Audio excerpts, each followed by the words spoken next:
The last place we moved before we moved here, which was in California, it was in Rancho Cucamonga, but it was the neighboring little town that had the county library, or the closest library, and they had a book group there. That was all I knew about their friends group, is that they had a book group that I went to once a month. And when I got here and asked about the book group, it was really Lisa that led us to, getting into dealing with the donations that just kept coming and nobody ever had time to do anything with. And about that time there were a lot of teachers retiring, that lived around here locally and looking for something to do, and none of us really knew that many people in Ferndale. I knew nobody until I came to the library, and that's pretty much the story of, I'd say all but a handful of the people that became friends of the library. We were all kind of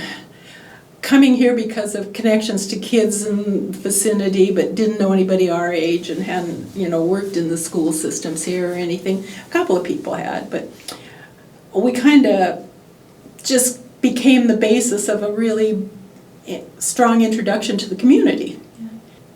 And have stayed with it because we really, really like the books that, and the whole process of getting involved in the community and meeting people. I mean, we can't think of anything we like any better than by way of books, And we moved here in May of 2005, and I probably was in the library within that week. And that was when I met Lisa Gresham, and I was asking for a book group, hoping to find one to get started and get involved in the community. And at that point in time, there wasn't one, and Lisa went right out and started one for us right away. And that drew in quite a few people, all of whom began to be the basis of a new friends group, because the old one that had been, which I know nothing about except for maybe having met a couple of people who said, well, I used to, I helped build the first new library in Ferndale, and they kind of didn't even, I won't go there. Some people didn't think we needed a new library in Ferndale, They thought we needed a new police station, but not a new library. But it was growing, and the library rug was wearing, and so there were about 2 or 3 people before I got here that were still trying to revive a friends group, and I think the whole system was being encouraged to, kind of reactivate friends groups and get them going. And so what year was this around? 2005. Okay. 2005. And it was only within, a matter of months that our group really started functioning. And I was a vice president. At that point in time, they didn't have one. They just had 3 officers because they didn't have enough people to do it. And then I became the president, and that was back at that first library, which must have been about 2007 or something like that, maybe, I guess. I couldn't tell you for sure because it's just, time passes. And we were busy. And Judy Kelsey, who you interviewed earlier, became our treasurer when I was the president. I asked her if she could do that, and she and I have been through this for all this time now, and through 3 libraries. And I stepped down as president for the first time in it would have been about 5 years ago, right after we moved into the new library. I went through that year, so it would have been 2000, and so 5 years ago was, that would be 2014. Yeah, so I was president through 3 different locations, and then I wanted to concentrate on taking care of the bookstore, and so I stepped down, and then there are other people who have been president since then, but I stayed on as vice president for quite a while. So this is the first time in forever I'm not going to be an officer again.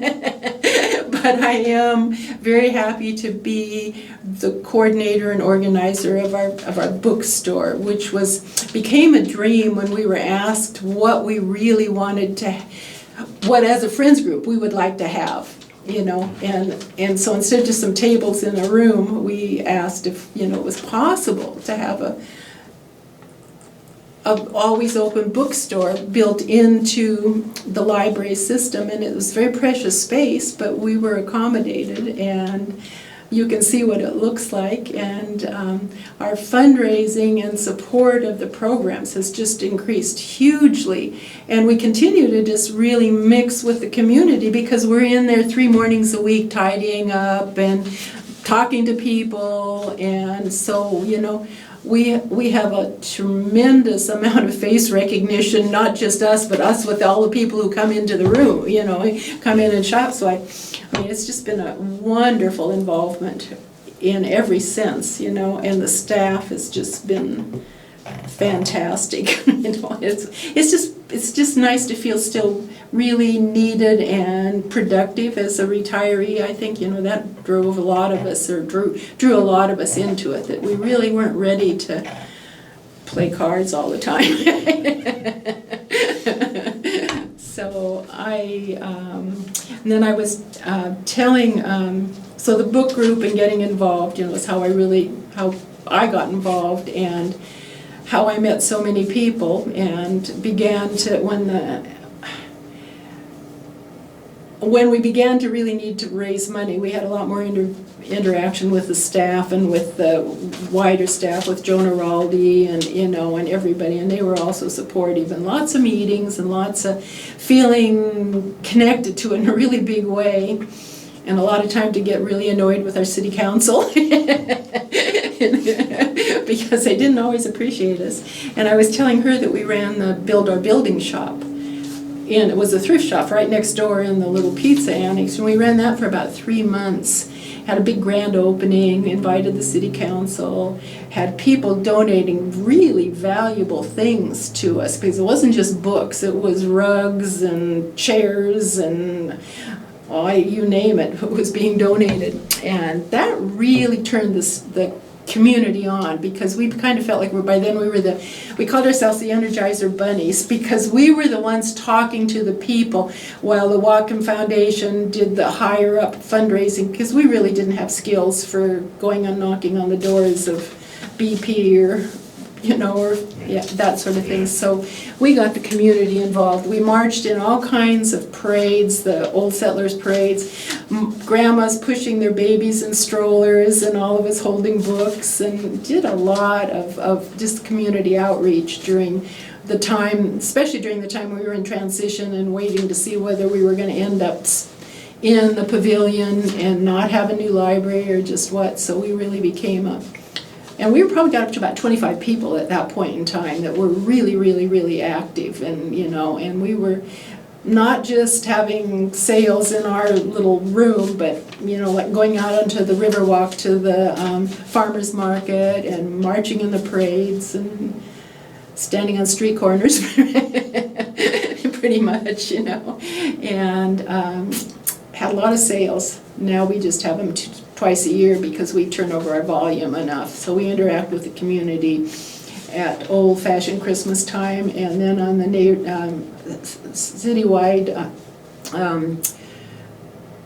garage sale. And we do a plant sale there as well. So we do both plants and books, and have a lot of fun with that. And because this is a city-owned building, and they take care of a lot of things, and the staff, you know, is funded by the county system and our tax system, and the books and everything. But what is it that the Friends raise money for then? And we raise money, and Sarah's probably pretty clear on that, but we raise money for all of the programs that are featured, because they cannot pay speakers out of a state, you know, funded money, and we pay for food for teen parties and anything that is in all kinds of, getting the field trips for the school children to come in here, teen services of all kinds. They do a lot of interesting activities, and the Whatcom Reads program we support, and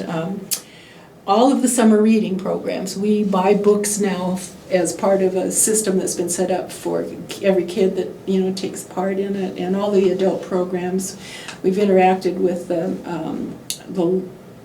Lummi tribe, they've done some, we actually got a grant that was for them to come and do programs here to introduce some of their culture, you know, to the community. So we really are needed because there are all these special programs that don't belong to the city and they don't belong to the Whatcom County system budget either. So we raise, you know, easily enough to pay for all of the programs that the staff requests of us.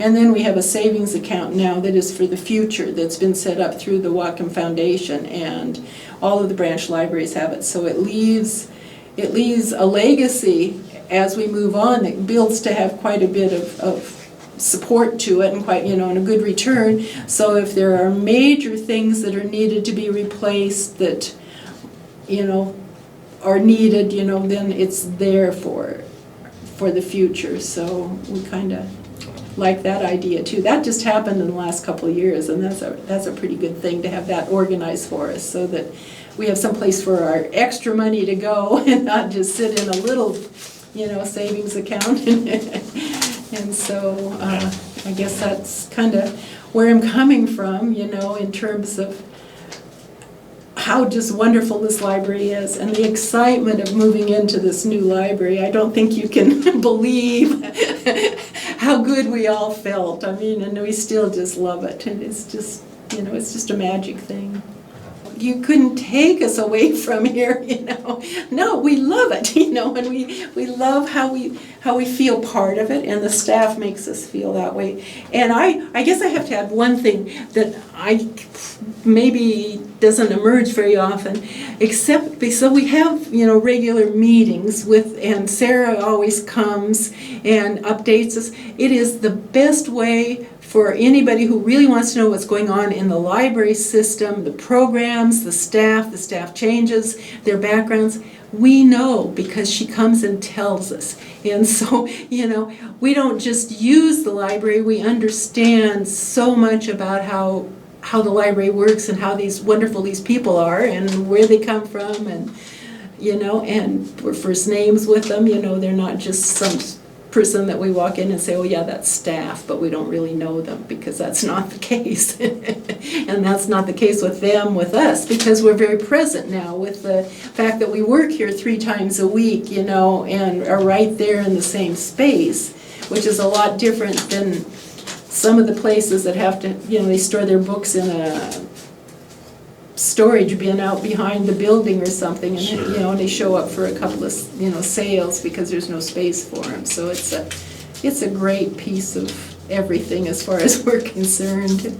Getting the community support for getting behind the building and willing to vote for it, you know, and not worry about whether it's going to raise their taxes a little tiny bit or anything, you know, because they really got behind it. And the city finally did one final push with a little bit of a late, you know, put it on the ballot and, you know, get a little bit more money out of the community, because by then they really wanted us out of the pavilion and they're tired of the whole everything dragging on.